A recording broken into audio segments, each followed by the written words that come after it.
trying not to try too hard. Connect together. Right? If we don't try too hard, we can feel the moments of grace. I love that part of the prayer. The moments of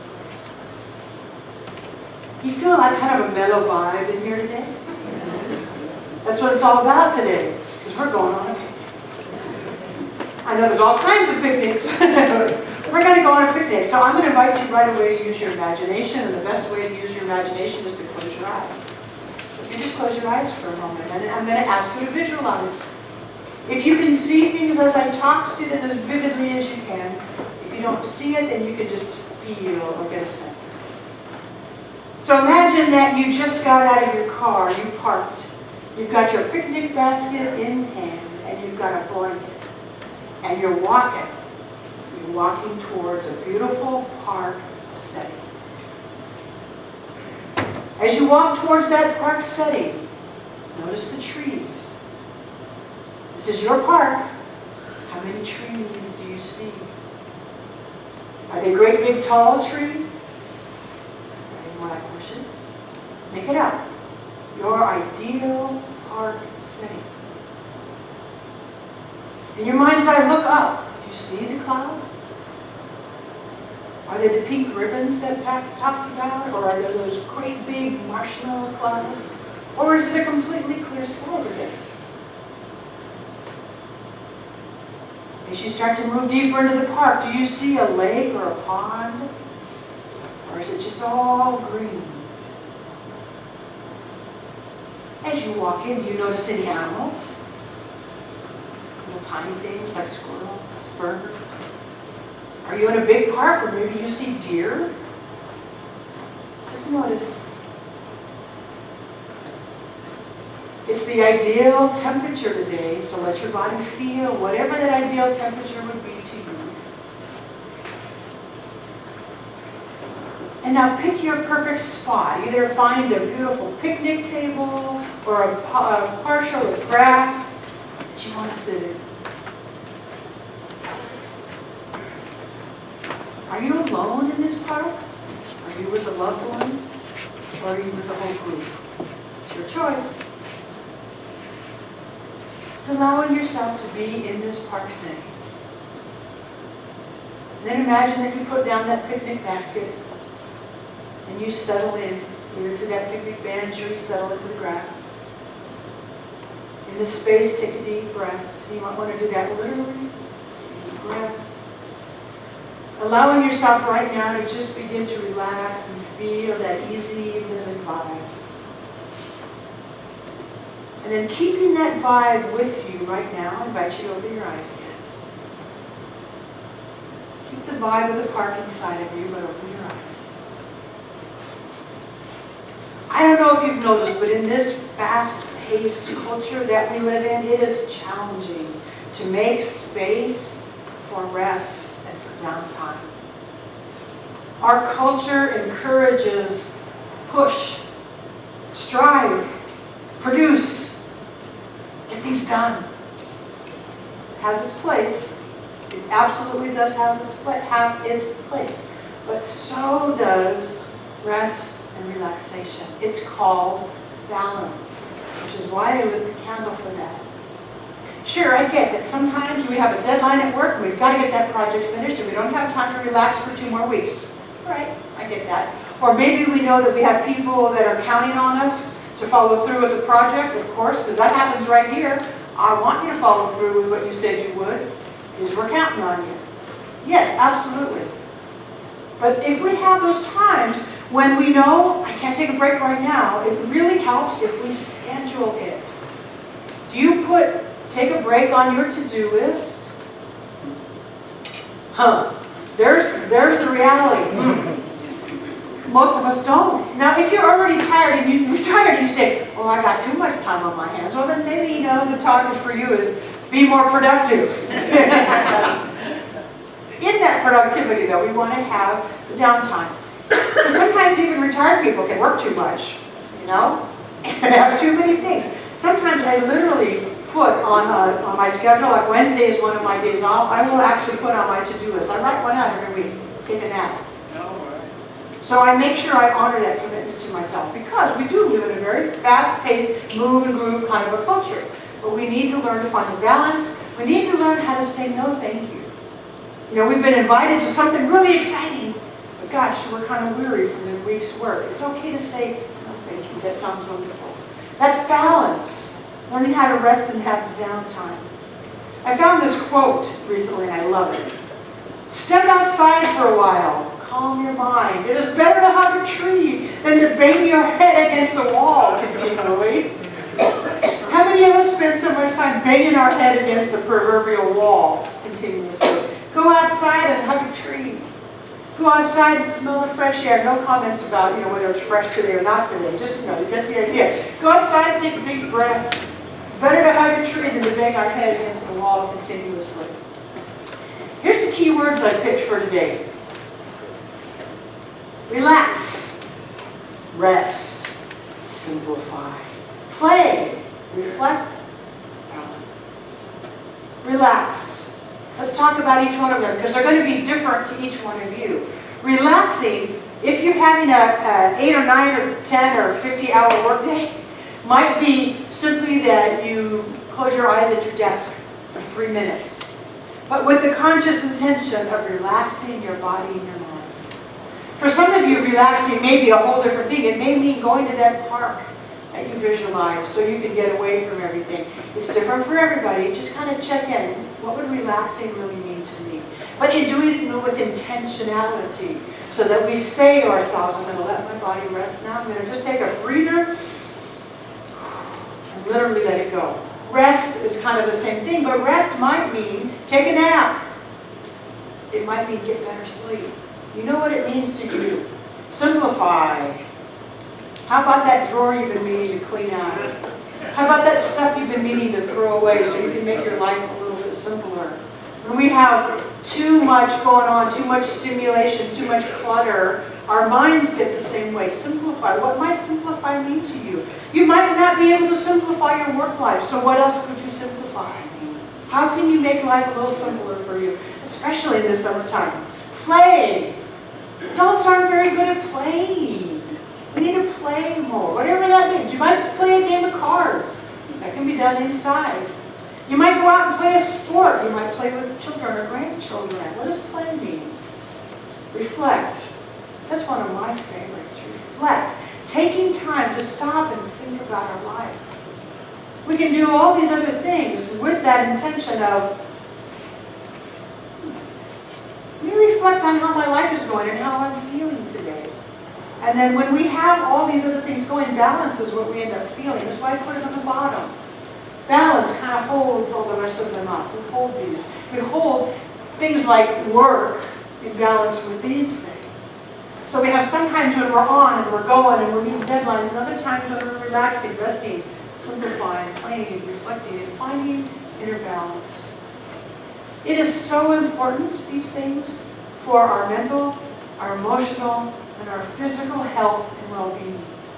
It's not just a nice thing to say. I mean, medical science has proven that the more we learn to relax our body, the more we learn to breathe deeply, the better quality of life that we have.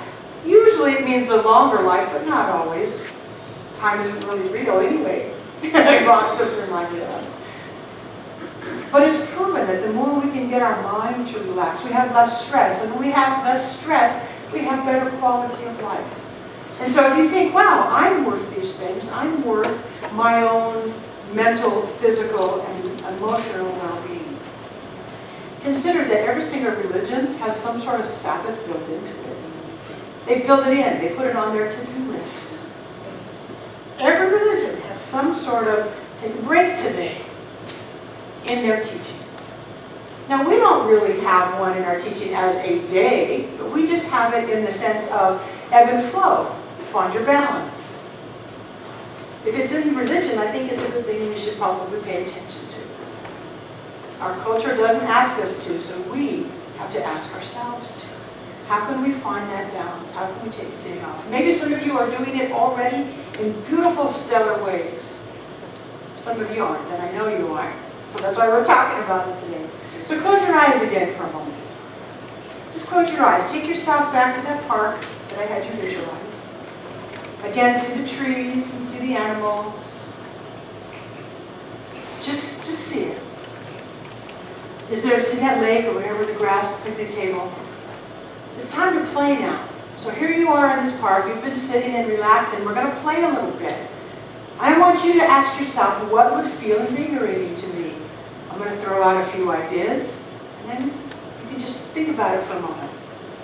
So maybe you play a game of Frisbee, if you have somebody with you, or with your dog. Maybe you walk your dog along a nice little path. Maybe you are a little bit more adventurous and you want to go hiking. Maybe you've got children around you. You just want to play with the kids. Maybe you find a little grassy hill and you roll down the hill with the children. I remember doing that when I was a kid. Maybe you play a game with your kids. Maybe you get up and dance around in the sunlight. What is it for yourself? It may be something completely different, but imagine for yourself what that playtime would look like. And as you imagine it, can you also feel yourself enjoying it? Pick what's right for you. Enjoy it. If you've been a long time since you've played, this may be something to spend a little more time in. Can you feel yourself enjoying the playtime? Can you hear yourself laughing? All right, playtime is over now. You can just sit back down to wherever you were sitting. And then open your eyes again. I'm going to do this a few times, Ross. I hear people say this, and I have one friend in particular that doesn't go to this church, so I have permission to say this. I have one friend who says, as soon as I get this thing and this thing and this thing and this thing and that thing done, then I'll relax. The problem is that that friend never gets this thing and this thing and that thing and this thing and this thing done. And so there's always carry over to the next day. As soon as I get this thing and this thing and this thing and this thing and that thing done, then I'll relax. I said, don't you ever just get really tired? Boy, I can't sit down, I can't relax if I don't get this thing and this thing and this thing and that thing done. So she ends up having no time to really relax. Because in her mind, she's got to get all those things done. I think that's kind of sad. I say to her, can you just take a 10-minute break? It actually makes her anxious. I want us to be the kind of people who say, you know what, yes, I got to get this thing and this thing and this thing and that thing done. But my mental, emotional, and physical health right now is most important, even if the break is only 10 minutes. Even if I walk outside somewhere and hug that tree. Okay, maybe you work in the city and there ain't no trees to hug. What else can you do? Can you walk around the building? Can you just step outside, let the sunlight be on your face for a few minutes? You can go back to the thing. What I also remind myself of is that when we leave this physical body, that passage of time thing, because time isn't really real, are we really going to stress out about the fact that we didn't get this thing or this thing or this thing or that thing or this thing done?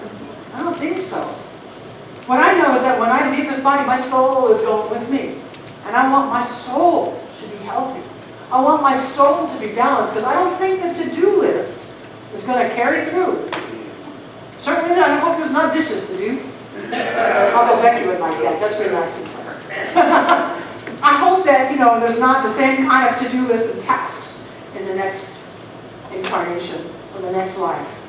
But my soul is going, and so I'm doing all kinds of things I can right now to make my soul healthy, to make my mental and emotional health healthy, because that's what's going on. Take a break. And you know what people have proven, people who research this kind of stuff? That when you take a break, it actually makes your productivity better. So the people who actually find the time to sit down and maybe even meditate just for a few minutes, when they get back up to do that thing, they're better at it. They're more productive at it. And usually, they're more joyful at it. Have you ever noticed that? You sit down for a few minutes, you take a break, whatever that task was that was kind of wearing you down, it's like, okay, got this, I can get back up, I can be more joyful. When I work on even preparing what I'm going to do for Sunday, I spread it out over a couple of days and I take all kinds of breaks. Or else I turn into a grown. Bless you. I'll sit there and I'll like work on a part of it, and I'll just say, you know what, that's enough for now. You get up and do something else. Then I come back and I sit down and I do a little more, that's enough for now, and I do something else. That's how this works out okay. I feel more joyful when I come back to it. It's important. And it makes us actually more productive. So if you're one of those kind who have to get this and this and this and this done, you'll get it done better if you sit down for a little while. I'm going to ask you to close your eyes again. Go back to that park. See the trees, see the pond, see the animals. If you've been with any people in this park, it's time now to wander off by yourself. If you've already been by yourself, maybe it's time to wander off to a bigger tree, or a shadier spot, or a sunnier spot. Just wander off. Go deeper into the wooded area if there is one. Find another place to sit. And I'm going to ask you to contemplate what's important to you. So asking your inner voice, what's important to me? And I'm going to ask you just to allow the meaning to come up to you organically. Don't think too hard. Try not to try too hard. How about work? What parts of work are important to you? This includes if you're retired, because if you have a sense of purpose in what you're doing, that's work. What's important to be about my work?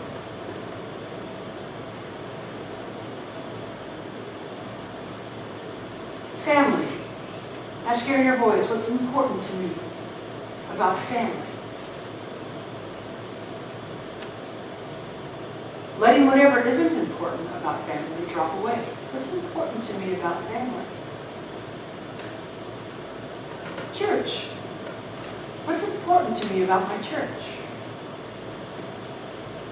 Let the meaning, let the priority come to you. What's important to me about my church? Vacation time. What's important to me about vacation time? Not what you think you should be doing on vacation, but what's important to me on vacation.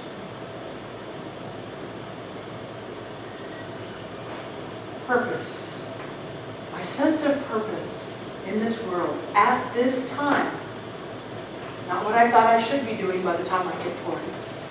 Not what I think I should be doing by the time I retire. Right now, my sense of purpose. What is important to me about my sense of purpose? Just allowing those meanings and priorities to surface. And now ask your inner voice, is there anything out of balance in any of these? So I mentioned work and family. I mentioned church, vacation, and a sense of purpose. Is there anything out of balance? Let your inner intuition tell you. If you are finding beautiful balance, give yourself an inner hug. If you're finding that something else is out of balance, ask yourself, well, how would I like to change that? Knowing what my meaning is, knowing what my priorities are, how would I like to rebalance it? And just let yourself know.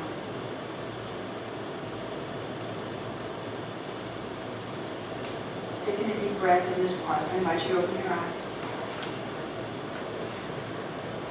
So we're talking about those ideas today of rest and relaxation and balance. And I know somebody here at Community Center who has made this a very big priority in the last few years, and probably this last year most especially. Somebody who has made it a very big priority to say, my mental health is important enough that I'm going to learn to say no to somebody's request. My physical well-being is not worth enough that I'm going to take a rest now. Even though I want to go out and party, I'm going to stay home and I'm going to rest. Somebody who's made a lot of effort to love herself and take care of herself. And through all these efforts, is something beautiful happening. So that person is Annalisa. Raise your hand, Annalisa. And this is not to say that others might not be doing this too, but I want to tell you something. She's been in prep class, and this is why I know. I'm also a Facebook friend, so I know when she wants to go out and party and she honors her body's need to rest instead. It has not always been easy for her. She's a social woman. But what you might not know, maybe some of you do, is that a few years ago, Lisa was diagnosed with liver disease. And it's gotten kind of worse over the years. And so there was a time, I don't know the exact timeline, and it doesn't really matter. Let's say a year or so ago that they were starting to talk about transplant, liver transplant. There's a certain medical marker that the specialists are looking for. And number 40 is like danger zone. We need to get you a transplant right now. Number 20 is when they put you on the list. It's a waiting list. So a year or so ago, Annalisa was only at 17, not quite ready for the transplant list. But in the meantime, she's been doing all this stuff about resting and honoring her body and balance and taking care of herself. And some of you were with us when we did a healing circle around Lisa. So she's had a lot of prayers surrounding her as well. So this week, she went to a follow-up with that liver specialist. And so I told you that 20 was the time when you're going to get put on the list. She had no idea really how she was doing. Last time she went, she was 17. When it kind of went in a little apprehension, like this is going to be the really, really good news that she got. It's now down to 10. Yeah.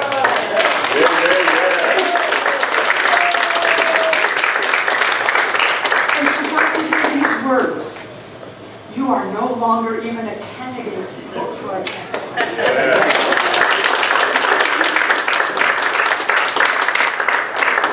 I asked her if I can share that good news because it's this talk. It's this talk. So if you want to ask her any more about her secrets, what I know is it has not been easy for her. So it's not like she just had some magical thinking and it just, okay, I'm going to just change my life. It's been a process for her to get to this place. And sometimes still, honey, where it's like, oh, I want to go do something, but my body is telling me chill. Or I really want to eat that whole pepperoni pizza, but her body says, no, go eat the salad. So she's changed her nutrition. She's looking at her nutrition. She's changed her rest and her relaxation. She's been reflecting on her life and practitioner training incredibly. I can just see it on her face, that hearing those words, you are no longer even a candidate for a transplant because her body is healing. So, good for our mental, emotional, and physical well-being. There's proof. Beautiful.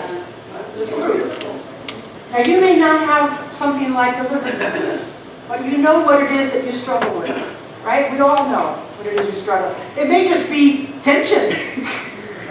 You can get a massage. It may be, I worry too much. You can apply it anywhere. Finding our balance, learning to rest. Now I say on Sundays often, you're just a little ahead of me, but that's all right, leave it there. I say often on Sundays, especially when I'm introducing people, I say, I want to introduce who's playing with me on the platform. And then I usually follow it with something like, yes, our spiritual practice is deep and it's sacred, but it should also be fun. It should also be fun. Why do you think we call it enlightenment? We're supposed to lighten up. So if there's something in you that needs to go to that park, whether in your mind or literally, if there's something in you that's been holding life too tight, that you feel like you're uptight, that you've been stressing, that you've been going, and something in you is saying, oh man, I really need to lighten up. But today is your day to begin. How can I begin today? One little tiny thing today to lighten up so I can make my spiritual practice fun. It takes trust. It absolutely takes trust. And I want to leave you with these words again. So if you will just imprint these on your mind before you leave. Relax, rest, simplify, play, reflect, balance. That's the goal. Take a deep breath. And let's close our eyes one more time. This time as we close our eyes, I move us into our final prayer. You can still imagine yourself sitting in that beautiful park as I pray. I turn within to the God of my understanding, which is an energy source of all life. Not a being in the sky, but an omnipresent intelligence, an omnipresent love. That one source of all life must be peace, or else it would have already destroyed itself. It must be love, which to me means givingness of the self. It must be wholeness, nothing missing. And I know that right here where I am, this energy is. This one source is. This wholeness is. This peace is. This love is. Right where I am. And so I recognize it. And I recognize that I am not all that that one source is, but all that I am must be of that one source. And what I know is that this is true for every single one of us. We are all whole. We are all love. And deep in our core, peace is our true nature. And so today I speak this word that we remember that. We remember peace. We remember love. We remember wholeness. And as we remember it, we move ourselves into the things that help us find our balance. The things that help us find our meaning and our priorities. And I speak this word knowing that we can do this. We can do this. We can do this relaxation and enlightenment piece. We can do this change of lifestyle so that we get good news in our lives. And so today, in this park-like atmosphere, we breathe, we take it in, we trust. I'm grateful to remember these things for all of us. I'm grateful to know this truth for all of us. And I'm knowing that in whatever ways today that we find balance, that it is perfect for us.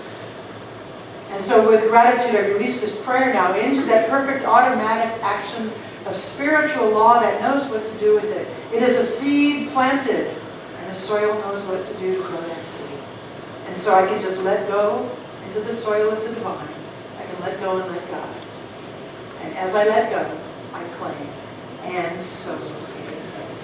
So it is.